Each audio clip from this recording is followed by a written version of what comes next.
WordPress is an online open source website creation tool written in PHP. WordPress's main purposes are used for blogging and for teams to use as a content management system. WordPress comes in two forms, the first form being WordPress.com, where you're actually hosted on the WordPress.com server and platform, where you are restricted in the themes and plugins you can have on your website. The second option is WordPress.org, where developers can download the source code, install their own themes, plugins, and have an overall more control of their website on their own server. The most common configuration is the LAMP configuration, which stands for Linux, Apache, MySQL, and PHP. This is coupled with a MySQL database or a Maria database based on WordPress's recommendations. So as I previously said, there are two versions of WordPress, WordPress.com, WordPress.org. First of all, I'll show you WordPress.com. Now, as I stated before, WordPress.com is managed on their own platform. So you would pay a monthly subscription, which will give you support for your service, so for your WordPress installation. And through there, you can also personalize your website. Usually you're given a domain of, so if your chosen domain was Hello World, it will be helloworld.wordpress.com. You can actually pay extra to have your own custom domain on that service as well. As you can see here, the different pricing for the hosted service through WordPress.com. The other option here is WordPress.org. Here we can actually download the source code for the website, which we would then put onto our own services. So I'm going to go ahead and download the repository to my computer. And what we're going to do is we're going to use a local service called XAMPP, which basically means I can run an Apache configuration on my laptop. And it also has a MySQL database on there as well. I'm going to go into showing you a bit about PHP MyAdmin in a second, which is where we'll manage the database side of things. So as you can see here, we have the full contents of the code base that we've downloaded from the repository of WordPress. There's many files on here which serve different purposes. The main files you're looking to actually change are the WP config sample file here. Here we'll be entering in information of our database, which we're going to create in a second. This is used by the server when looking to see where the database is. This is just a basic configuration file. The other file that gets updated the most by the user, which is customized usually, is the WP content file folder here. Inside the WP content folder, you have the themes folder, which is where you'll put your custom themes. And you'll also see when you go inside that folder that you've got 3 or 4 different types of themes that WordPress actually produce and give you for free. You can use those, but they are set in their ways. And it's not recommended to really alter those themes because they do get updated regularly. And the other folder in here is the plugins folder. Here will be, you can manually install plugins through here, or you can actually use the interface on WordPress to install the plugins depending on what you're actually going to be using. So now we've gone through those files.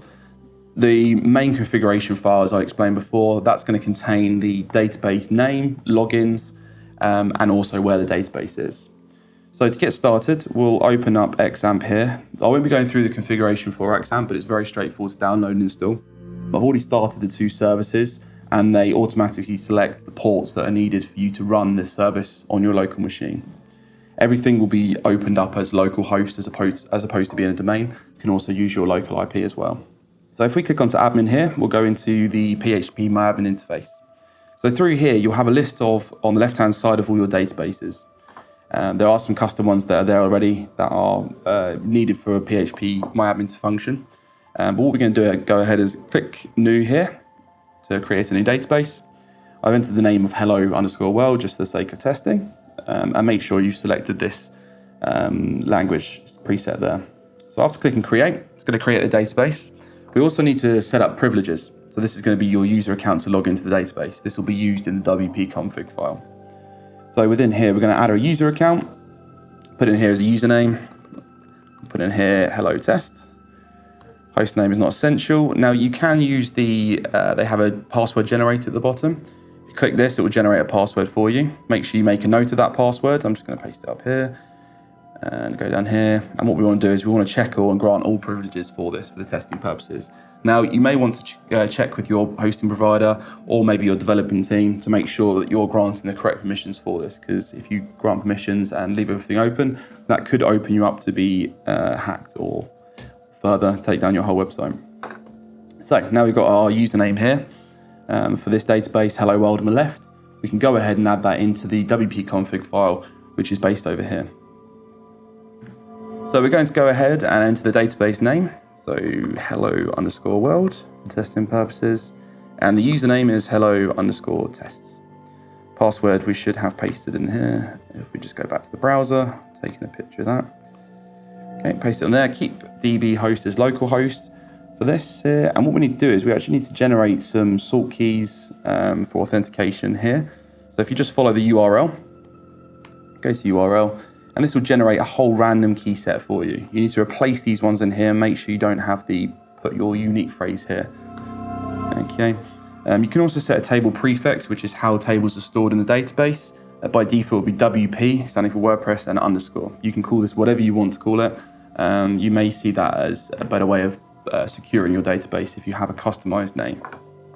Okay, so now we have the WP config file fully configured.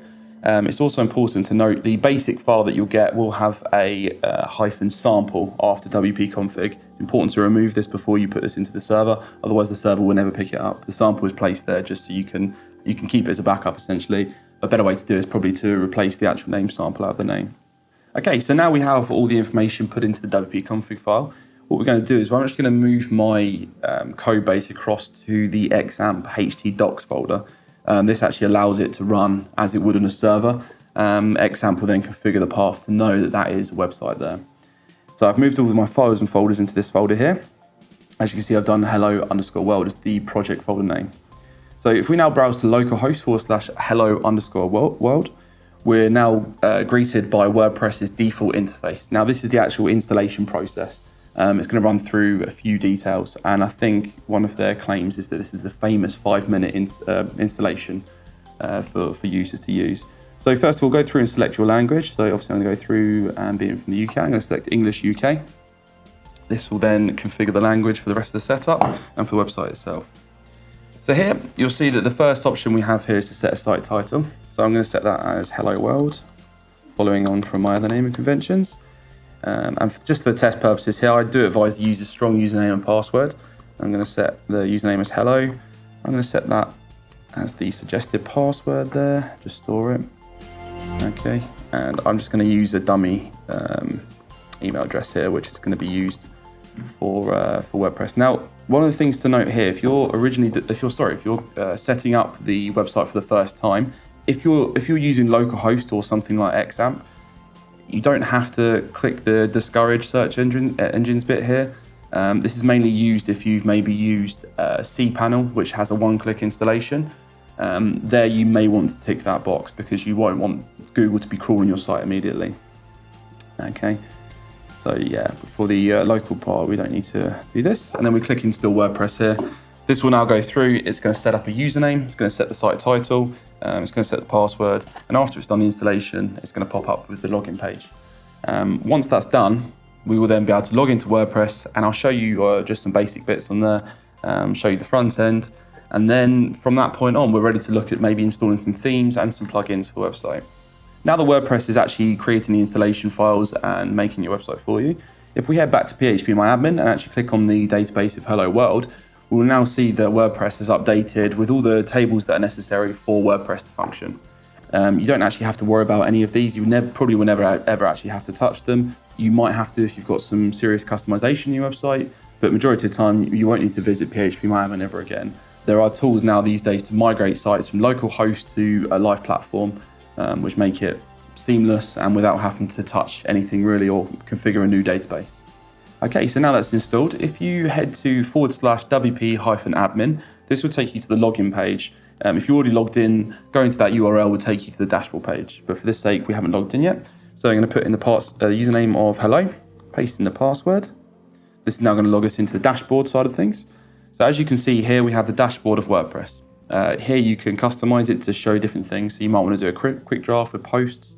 There's lots of news and events and activity, so it might show you at a glance how many posts or pages you have on your website.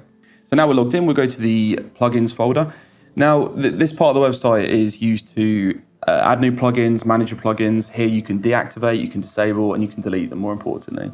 So you come with 2 default plugins with WordPress. That is Hello Dolly, which when it's activated, comes up with some random lyrics at the top right. I'm not too sure what the purpose of that is for. And you've also got an anti-spam plugin, which is used if you are using comments on your blogs. It just regulates blogs and it shares them on a live database to make sure to see if they're spam comments or not. If you want to add new plugins, you click the Add New Plugin button at the top here. And what this takes you to is a featured store. So this has the top plugins recommended by WordPress. You can also use the search bar here to search for any other plugins within the directory of around 50,000 plugins at the moment to install on your website. One thing you should note is installing loads of plugins on your site can be classed as bloat. This can cause your website to slow down and can give you issues down the line if you don't update constantly, and if new updates are released and there's issues that can bring down pages and parts of your website. So it's worth noting that if you can do the task manually using a developer, it's best to do that. Try and keep the plugins down to a minimum if you can. So what we'll do now is head to the themes folder. From here, you'll see the 4 basic themes that are installed, as I said earlier, and they are named after the year of release, so 2016 up to 2020. Like I said before, you can use these themes if you want to. I'll quickly show you by heading to the front page of the website what the first one looks like. So this is the basic 2020 theme they released. These are updated and maintained by WordPress, so you don't need to worry about that. But if you do wish to add your own theme, if you click the Add New button at the top here, you'll have the option to choose a theme from the store. So these are all free themes. You can also purchase themes online through different vendors. So the last section I'm going to show you is the theme editor. From here, you can actually edit the default themes that are activated on the site. I wouldn't recommend doing this because there's no real version control. It's always best to use the local copies if you can, and use a text editor such as Visual Studio Code or Atom to actually make code changes and go through any repositories that you have set up on your development side, because it can cause some issues through here. So that's sort of the overview of ways you can install it using XAMPP on your local machine. From here, there's loads of ways of getting it onto your production server. The other option that I briefly mentioned earlier on was using cPanel. Through there, they have a very easy one-click installation where you put in all the details of username, you can name the database if you want to, and it installs it on the server, gives you the live preview for testing purposes from there. If you have any questions about WordPress or WordPress hosting, leave a comment below or get in touch with Hyve.